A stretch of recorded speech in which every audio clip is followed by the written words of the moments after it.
नमस्कार, मैं हूं संगीता राय। पूर्वांचल एक्सप्रेस न्यूज के इस वेब पोर्टल में आपका स्वागत है। आइए देखते हैं हमारे संवाददाता राम सकल यादव की यह विशेष रिपोर्ट।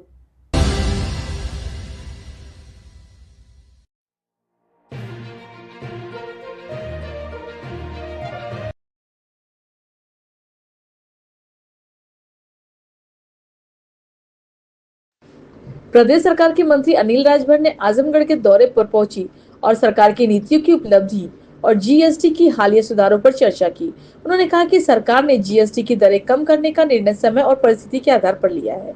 मंत्री अनिल राजभर ने कहा कि अमेरिका जैसी चुनौतियों के मद्देनजर भारत को महत्वपूर्ण निर्णय लेने पड़े हैं। उनका कहना था कि जीएसटी में हुए सुधारों का असर पूरे देश में देखा जा रहा है। इस दौरान जब उनसे आजम खान और समाजवादी पार्टी से जुड़ी टिप्पणियों के बारे में पूछा गया तो उन्होंने स्पष्ट किया कि हमारी पार्टी ने किसी के साथ अन्याय नहीं किया और समाजवादी पार्टी के मन में आजम खान के प्रति कोई हमदर्दी नहीं है। उन्होंने कहा कि न्यायालय में जमानत दी है और आगे मुकदमा चलने की प्रक्रिया जारी है। ने अपने दौरे के दौरान प्रदेश की उपलब्धियों का उल्लेख किया। उन्होंने कहा कि रामपुर में आजम खान ने जमीन से जुड़े मामले में भ्रष्टाचार किया था, लेकिन योगी सरकार की कड़ी कार्रवाई से यह साबित हुआ कि कानून से ऊपर कोई नहीं है। इसके लिए उन्होंने आजमगढ़ एयरपोर्ट को लेकर सवाल और जवाब देते हुए कहा कि अंतर्राष्ट्रीय फ्लाइट की लगातार डिमांड बढ़ रही है और इस पर आवश्यक तैयारी की जाएगी।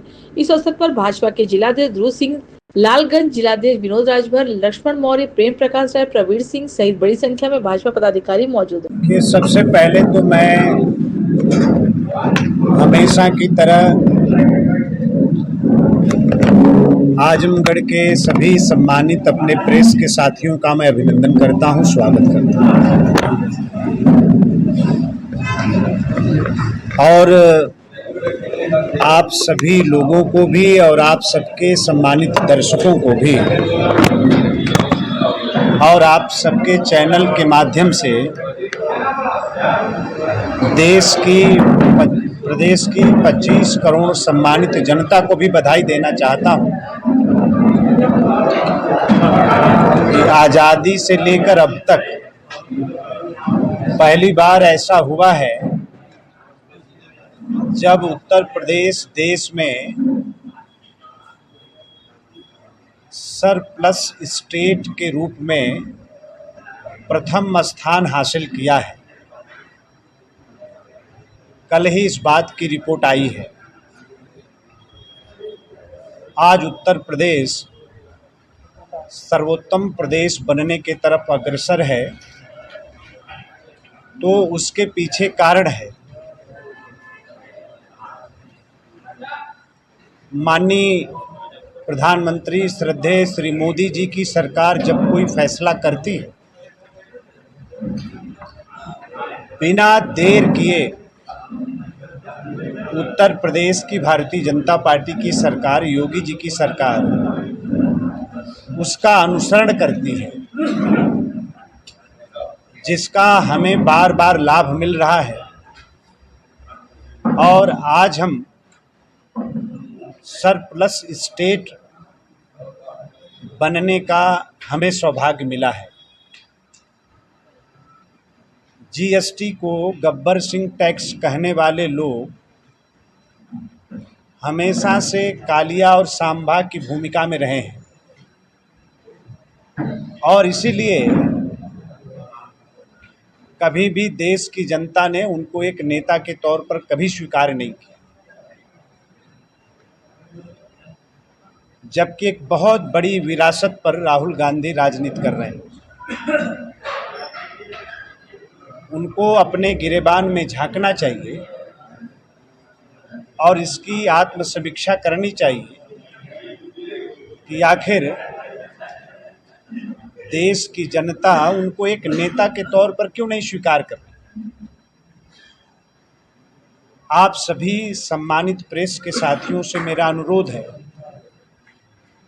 कि जब से जीएसटी देश में लागू हुई तब से लेकर अब तक जीएसटी काउंसिल की 37-38 बैठकें हुई हैं। जब जीएसटी काउंसिल की बैठक होती है तो उसमें देश का हर प्रदेश प्रतिभाग करता है।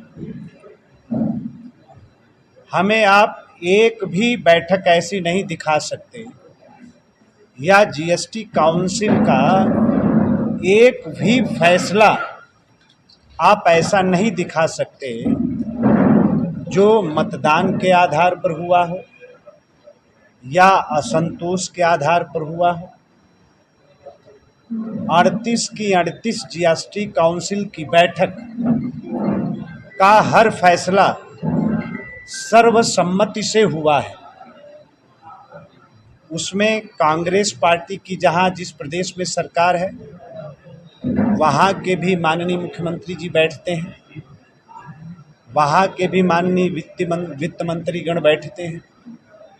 जहां भारतीय जनता पार्टी की सरकार है हमारे भी सभी माननीय मुख्यमंत्रीगण बैठते हैं, हमारे सभी वित्त मंत्रीगण बैठते हैं।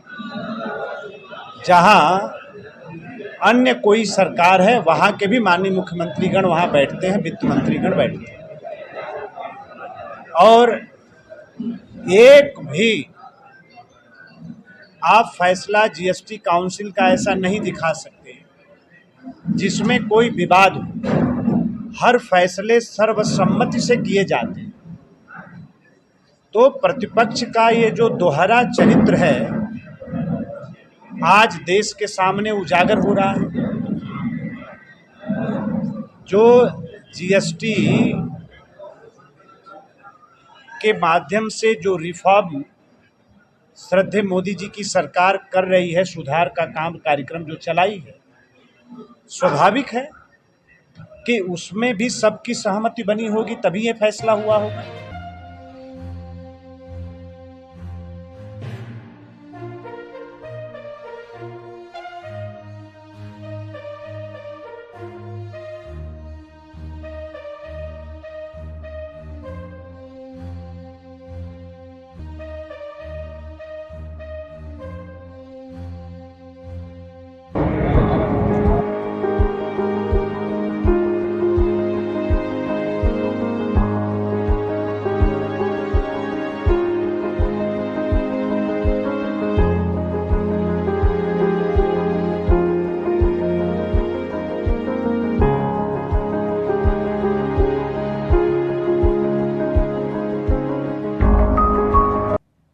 अगर आपको हमारी खबर पसंद आई हो तो हमारे चैनल को लाइक, सब्सक्राइब और शेयर जरूर करिए।